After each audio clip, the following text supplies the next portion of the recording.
साहब, आपका बहुत शुक्रिया, आपने मुझे वक्त दिया।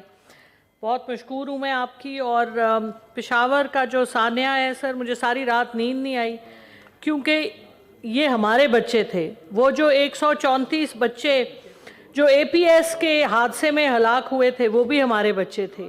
सर, मैं उन माओं का सोचती हूँ, उन वालदैन का सोचती हूँ जिनके कल बच्चे थे, जवान थे, जो कल पहली सफ में और उसके इर्द गिर्द जो लोग शहीद हुए। सर, इस शायर की ज़बान में मैं कुछ कहना चाहती हूँ कि देखो ये मेरे ख्वाब थे, फराज अहमद फराज का शेर है। देखो ये मेरे ख्वाब थे, देखो ये मेरे ज़ख्म हैं। तो हम पाकिस्तान को कब तक ये ज़ख्म देते रहेंगे? और एक और शेर है कि अब नहीं कोई बात ख़तरे की, अब सभी को सबसे ख़तरा है। जॉन एलिया का शेर है ये। बात ये है कि ऐवान में हम आपकी तकरीम में और अपने इज़्ज़त माब सारे सेनेटर्स की तकरीम में बात करते हैं, और हम चाहते हैं कि कुछ इस्लाह हो। यहाँ आने का हमारा मकसद ये है कि कुछ रिज़ल्ट आए। लेकिन अभी सर, मैं आज सुबह 8:30 बजे पहले कचहरी गई, उसके बाद एंटी टेररिज्म कोर्ट गई। तो कल टेररिस्ट्स का हमला हुआ, खुदकश हमला हुआ, और आज जो मैं एंटी टेररिज्म कोर्ट गई, वहाँ पे जिन लोगों पे केसेस थे, मैं उनके आपको नाम बताती हूँ। आमिर कियानी साहब, इमरान खान साहब, सैफुल्ला नियाजी साहब, आज़म सवाती साहब, तारिक शफ़ी साहब, हामिद ज़मान साहब। एक लंबी लाइन है सर।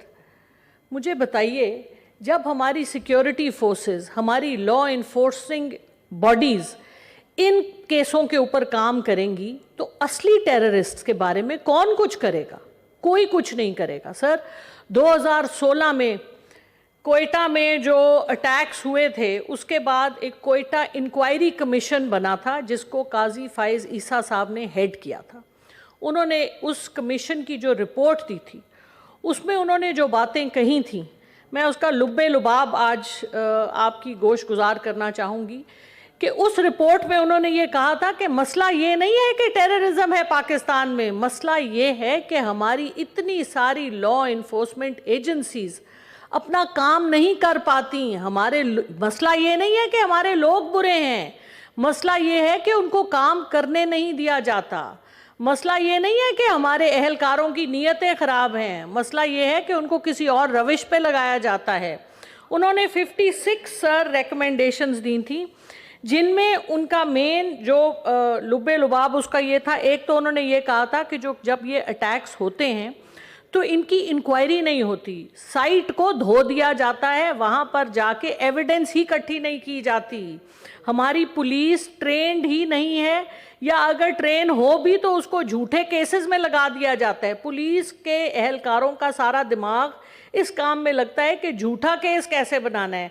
भैंस का केस हो, 3 शराब की बोतलों का केस हो, या मुंशी कहने पे केस हो, या बाजवा कहने पे केस हो, या कुछ भी कहने पे। वैसे सर, इसके हवाले से कल हाजी हिदायतुल्लाह साहब हमारे बड़े ऑनरेबल मेंबर हैं, मेरी हमेशा उनसे प्यार मोहब्बत की इस तरह चपकलिश होती है।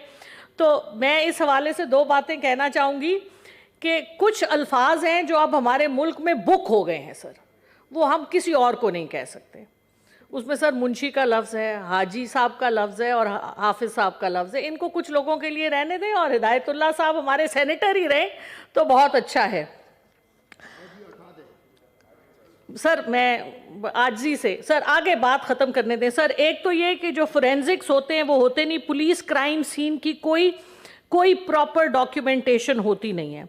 फिर सर, जहाँ पर मरीज़ों को लेके जाया जाता है, अस्पताल बिल्कुल इक्विप्ड नहीं है, और कोई उनकी इस हवाले से ट्रेनिंग नहीं है। उस 2016 में गवर्नमेंट ऑफ बलूचिस्तान, सर आपका भी बलूचिस्तान से ताल्लुक़ है, और हमारे बहुत से यहाँ पे भाई बलूचिस्तान, और हम खुद भी बलूचिस्तान से ही हैं सर, क्योंकि हमारा दिल भी बलूचिस्तान के लिए धड़कता है। सर, बलूचिस्तान की गवर्नमेंट ने फेडरल गवर्नमेंट को लिखा कि आप जमातुल अहरार, आप अहले सुन्नत वल जमात और लश्कर जंगवी को कलअदम करार दें। सर, उन्होंने नहीं करार दिया, हालांकि उन्होंने FIRs की उनको सारी रिकॉर्ड दिए। तो फेडरल गवर्नमेंट की लीडरशिप का फुकदान, और ये अभी से फुकदान नहीं है, ये मैं 2016 की रिपोर्ट सर आपके गोश गुजार कर रही हूँ। नेशनल एक्शन प्लान का ना कैरी आउट होना, मिनिस्ट्री ऑफ इंटीरियर और नेक्टा का कोई काउंटर टेररिज्म पॉलिसी ना बनाना, एक नाम बना दिया, लोगों को नौकरियां दे दी, उनको तनख्वाहें मिलती हैं, लेकिन काम करने की उनको स्पेस ही नहीं दी गई। और सर सबसे बड़ा मसला ये कि हम जो अभी मुशाहिद हुसैन साहब ने फरमाया कि 5 अरब डॉलर लगाए गए जहाद अफगानिस्तान के बीच में, जिसमें कि 20,000 अरब को भी ट्रेन किया गया। सर ये किसने किया? ये हम लोगों ने किया, हमारे मदरसों में हुआ, ये सुसाइड बॉम्बर्स बने सर। और फिर टीटीपी हमने खुद बनाई सर, लेकिन वो लोग जिन्होंने टीटीपी बनाई सर, अब आप मुझे ये बताएं कि जब खुदा न खास्ता कोई कत्ल होता है तो वो देखा जाता है, जब उसका देखना हो कि किसने ये कत्ल किया है तो देखा जाता है हु गेन्ड द मोस्ट, किसको उससे फ़ायदा हुआ। आप मुझे बता दें, जब एपीएस का वाकया हुआ तो किसने गेन किया? पॉलिटिकल गेन किसका था? सर इस वक्त जो कुछ हो रहा है, इस वक्त इलेक्शंस की डिले का मेन पर्पस है। सर कौन बेनिफिट कर रहा है इस टेररिज्म से? सर मैं माजरत के साथ, मैं बहुत छोटी सी इंसान हूँ और मैं सबकी इज्जत करती हूँ, मैं किसी के बारे में कोई बुरा लफ्ज़ नहीं कहना चाहती, लेकिन ये बातें सोचने की हैं कि कौन गेन कर रहा है इस टेररिज्म से।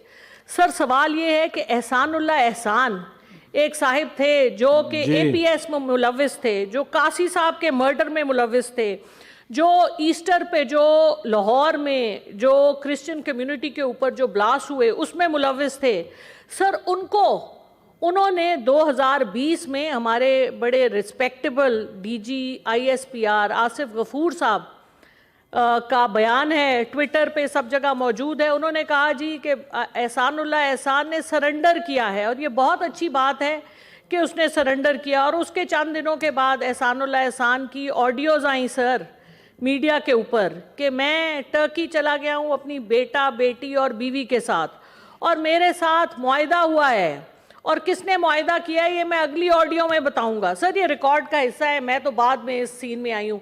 तो सर सवाल ये है कि ये कौन लोग हैं? सर आपका 2 मिनट सर, आखिरी बात सर, आखिरी बात जी सर, बड़ी देर के बाद आपने मुझे मौका दिया है, मैं आपकी बहुत शुक्रगुजार हूं। थैंक यू वेरी मच, बड़ी मेहरबानी। अभी आपके सारे साथी बात करना चाहते हैं। सर जी सर, बात ये है कि ये कौन लोग हैं? वो कहते हैं आप सीधी बात करें। सर सीधी बात कर देते हैं सर, हमारे पास ना छड़ी है, ना बंदूक है, ना बूट है, लेकिन हमारे पास ज़बान है और ये एविडेंसेस हैं सर, ये कॉन्स्टिट्यूशन ऑफ पाकिस्तान है। और सर ये जो रिपोर्ट्स हैं ये वो एविडेंस है जो अकाउंटेबल करती है उन लोगों को, जो 20 लोग एक टेबल के इर्द गिर्द बैठ के पाकिस्तान के सौदे बाहर जाके करते हैं और यहाँ पे आपस में डिसाइड करते हैं। सर वो भी हमारे भाई हैं, लेकिन सर अब वक्त आ गया है उनके हिसाब देने का, क्योंकि सर हम हिसाब लेंगे। हम अपने मुल्क पहले 2 लाख हुआ था सर, अब जिस रास्ते पे ये लेके जा रहे हैं आप देखें इंडियंस हमारे बारे में क्या कह रहे हैं। अब तो किशन गंगा का केस मोदी साहब ने खोल दिया है, सारी गलती इंडिया की है, लेकिन आप देखिएगा इस वक्त की जो हुकूमत है, जो जिन लोगों के एजेंडे को लेके आई थी, जब पिछले साल जब हमारा जीडीपी 6% था, हमारी 35 बिलियन की एक्सपोर्ट्स थी, रिकॉर्ड रिमिटेंसेस थी सर, तो ख्वाजा आसिफ साहब ने कहा था पाकिस्तान वेंटिलेटर पे है, शहबाज शरीफ ने कहा था beggars can't be choosers. Sir ये अपने नस्बुल ऐन पे ले आए हैं आज पाकिस्तान को। और सर मोदी साहब के लिए उन्होंने अल अरबिया के इंटरव्यू में कहा कि हमसे बड़ी गलतियां हुई, मोदी साहब के पांव पकड़ने के लिए तैयार हैं शहबाज शरीफ साहब। अगर सर किशन गंगा के केस को इन्होंने फाइट ना किया सर, ये हमारे मुल्क में और हम इनसे सवाल करेंगे। Thank you honourable sir.